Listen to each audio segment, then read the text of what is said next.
Hola, hoy vamos a hacer algo especial, un viaje en el tiempo para descubrir la auténtica historia de cómo nació la psicología. Porque, a ver, no es que apareciera de la nada, sino que fue el resultado de la confluencia de tres enormes ríos de pensamiento.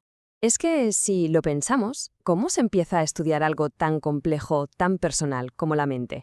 Esto no va de una simple lista de fechas y nombres, para nada. Es más bien como una historia de detectives, una en la que vamos a ver cómo la filosofía, la ciencia y la medicina acabaron chocando para crear algo totalmente nuevo.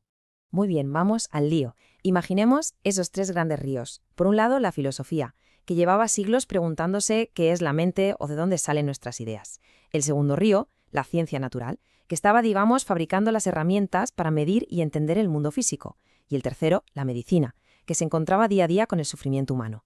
Pues bien, la psicología nació justo en el punto en que esos tres ríos se encontraron. Empecemos por la filosofía. Es que, antes de que la psicología pudiera darnos respuestas, necesitaba tener las preguntas adecuadas. Y esas preguntas, las importantes, las de verdad, surgieron de siglos y siglos de debates filosóficos sobre la naturaleza de nuestra propia consciencia.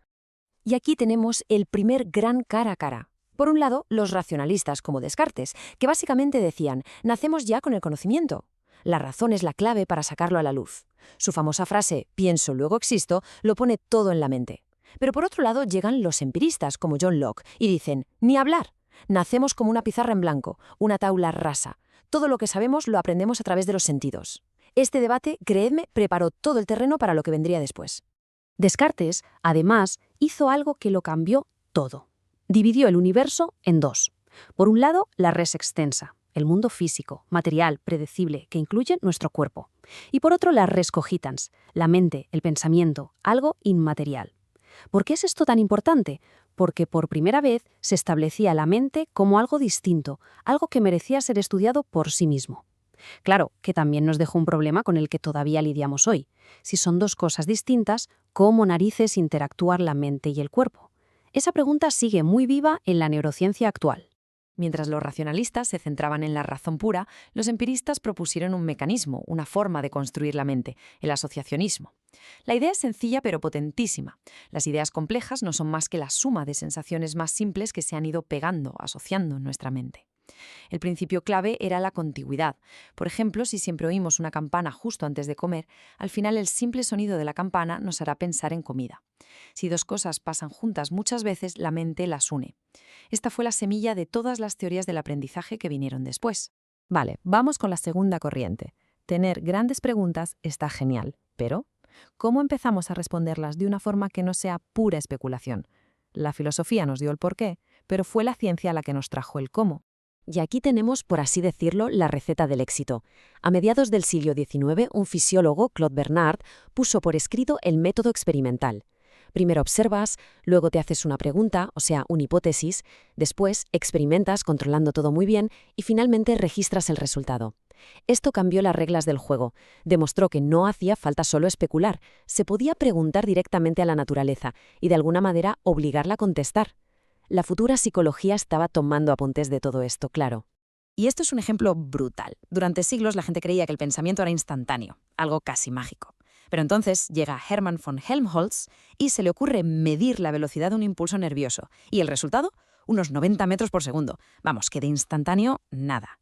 Este fue un momento absolutamente sísmico, porque demostró que los procesos mentales tienen una base física, se pueden medir y, sobre todo, tardan un tiempo en ocurrir. La mente dejó de ser un fantasma para convertirse en una máquina que se podía cronometrar. Y a partir de ahí, el ritmo de descubrimientos se disparó. El siglo XIX fue una auténtica locura. De repente, se descubre que hay nervios que llevan información al cerebro y otros que la sacan. Se propone que cada sentido tiene su propio cable. Y, por supuesto, llega Darwin y nos sitúa, con nuestra mente y todo, dentro de la evolución biológica. De golpe, el estudio de la mente ya no era solo cosa de filósofos, era cosa de biólogos. El escenario estaba preparado. Y esto nos lleva a nuestro tercer y último río, la medicina. Porque mientras los filósofos debatían y los científicos medían cosas en sus laboratorios, los médicos se enfrentaban a la realidad más cruda del sufrimiento mental. Y fueron ellos los que se encargaron de llevar todas estas ideas del laboratorio a la vida real, a la consulta. El cambio de mentalidad fue radical. Durante siglos, si alguien tenía un problema mental, se atribuía a causas sobrenaturales, a demonios, a espíritus. Pero poco a poco esa perspectiva empezó a cambiar. Se empezó a hablar de enfermedades nerviosas, de neurosis.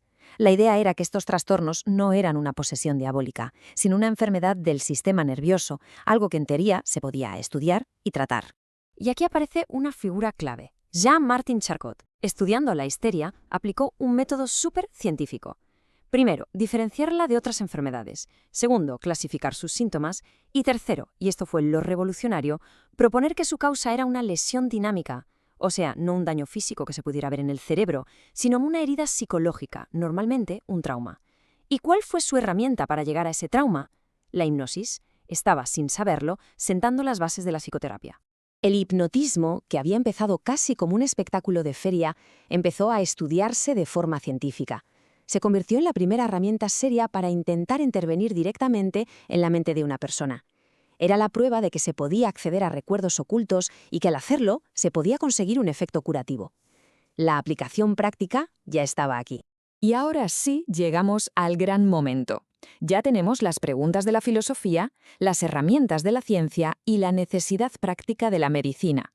Los tres ríos están a punto de chocar, de unirse en una confluencia espectacular para crear algo totalmente nuevo. Todo este impulso, todo este conocimiento que venía de campos tan distintos, estaba llegando a un mismo punto. Solo hacía falta un lugar, una persona y un momento exacto para que todo esto cristalizara. Y ese momento tiene una fecha clave, 1879. Una fecha que, de verdad, marca un antes y un después en esta historia, porque en este año todo cambió para siempre. El punto de inflexión es este. Wilhelm Wundt, un tipo que era a la vez fisiólogo y filósofo, funda en Leipzig el primer laboratorio dedicado única y exclusivamente al estudio experimental de la mente. Este es, oficialmente, el nacimiento de la psicología como ciencia. Ya no era una pequeña rama de la filosofía o de la medicina. Ahora era una disciplina con todas las de la ley, con su propio laboratorio, sus propios métodos y su propio objeto de estudio, la experiencia consciente.